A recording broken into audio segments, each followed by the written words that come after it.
मैं हेमंत कृष्ण द संकेत लाइव में आप सबका स्वागत है।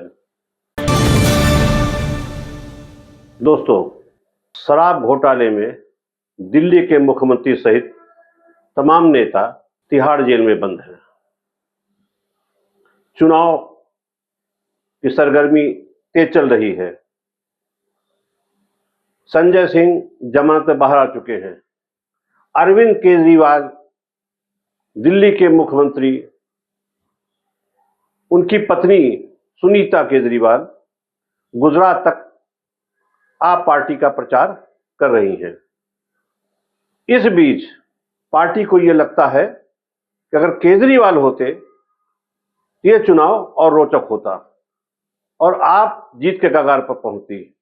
इस बीच सुप्रीम कोर्ट केजरीवाल की अंतिम जमानत पर विचार करने के लिए तैयार हो गया है।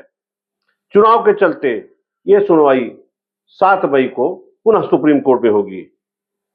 सुप्रीम कोर्ट ने कहा गिरफ्तारी पर सुनवाई में समय लग सकता है, इसलिए केजरीवाल की जमानत पर सुनवाई 7 मई को फिर होगी, जिसमें यह विचार किया जाएगा कि केजरीवाल को जमानत दी जाए या न दी जाए।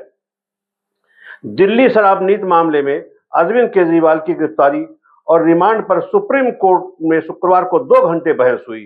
जस्टिस संजीव खन्ना और जस्टिस दीपांकर दत्ता की बेंच ने कहा कि लोकसभा चुनाव को देखते हुए केजरीवाल की अंतिम जमानत पर विचार किया जा सकता है, ताकि वे चुनावी कैंपेन में हिस्सा ले सकें। बेंच ने कहा कि मेन केस, यानी जिसमें केजरीवाल ने अपनी गिरफ्तारी और रिमांड को चुनौती दी है, उसमें समय लग सकता है। कोर्ट ने ईडी से कहा अगली सुनवाई में अंतरिम जमानत की शर्तों को भी बताया जाए। हमें अंतरिम जमानत देने या न देने पर अभी फैसला करना है। हम 7 मई को इस पर सुनवाई करेंगे। केजरीवाल की ओर से वरिष्ठ अधिवक्ता अभिषेक मनु सिंघवी और ईडी की तरफ से एएसजी एसबी राजू ने सुप्रीम कोर्ट में दलीलें रखी। सिंघवी ने एक बार कहा कि दिल्ली के मुख्यमंत्री के खिलाफ कोई सबूत नहीं है और उनकी गिरफ्तारी गैर कानूनी है। केजरीवाल ने ईडी के 9 सम्मन का जवाब दिया था। जांच एजेंसी के सामने पेश होना न होना आधार नहीं हो सकता है। वहीं एसबी राजू ने केजरीवाल की गिरफ्तारी को आधार बताया। उन्होंने कहा केजरीवाल को गिरफ्तार करने का निर्णय सिर्फ अधिकारी नहीं बल्कि एक स्पेशल जज द्वारा भी लिया गया है। दिल्ली में सीएम गिरफ्तार नहीं किए जाने को लेकर हाईकोर्ट भी गए थे, लेकिन कोर्ट ने दस्तावेजों को देखते हुए बाद गिरफ्तारी करने से रोक पर हस्तक्षेप से इनकार कर दिया था। इस बीच अरविंद केजरीवाल को जो चुनौती दी गई है, आप नेता सौरभ भारद्वाज ने कहा है कि सीएम को चुनाव प्रचार के लिए अंतिम जमानत मिलेगी। दिल्ली के कैबिनेट मंत्री सौरभ भारद्वाज ने रविवार को कहा कि आम आदमी पार्टी को यकीन है कि सुप्रीम कोर्ट मुख्यमंत्री अरविंद केजरीवाल को लोकसभा चुनाव में प्रचार करने की अनुमति देगा। कथित शराब घोटाले से जुड़े मनी लॉन्ड्रिंग मामले में अपनी गिरफ्तारी को चुनौती देने वाली केजरीवाल की याचिका पर सुप्रीम कोर्ट सोमवार को सुनवाई करेगा।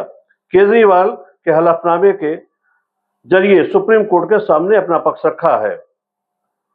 सौरभ भारद्वाज ने कहा कि अगर सीबीआई और ईडी को 1 लाख पेज के दस्तावेज मिले और उसमें 80,000 अरविंद केजरीवाल और आपके पक्ष में है, तो उन 80,000 दस्तावेजों को अदालत के सामने पेश नहीं किया गया। केवल वे दस्तावेज पेश किए गए जो लोगों पर दबाव डालकर उन्हें जेल में डाल कर लिए गए। भारद्वाज ने कहा कि लोगों को जमानत का लालच देकर, लोगों को माफी का लालच देकर, लोगों को एनडीए से चुनाव लड़ने के लिए टिकट का लालच देकर केवल उन्हीं गवाहों और ईडी सीबीआई की अदालत में पेश किया गया है। एक बात और बताते चलें कि आज जब केजरीवाल की पत्नी जेल में मिलने केजरीवाल से गई तो जेल अधिकारियों ने उन्हें मिलने नहीं दिया। केजरीवाल से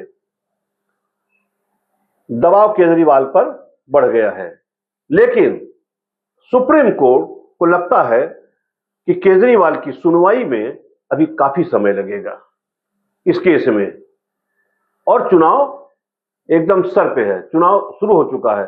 प्रचार के लिए केजरीवाल को जमानत दी जा सकती है। ज्यादा उम्मीद की जा रही है कि 7 मई केजरीवाल को सुप्रीम कोर्ट जमानत दे देगी।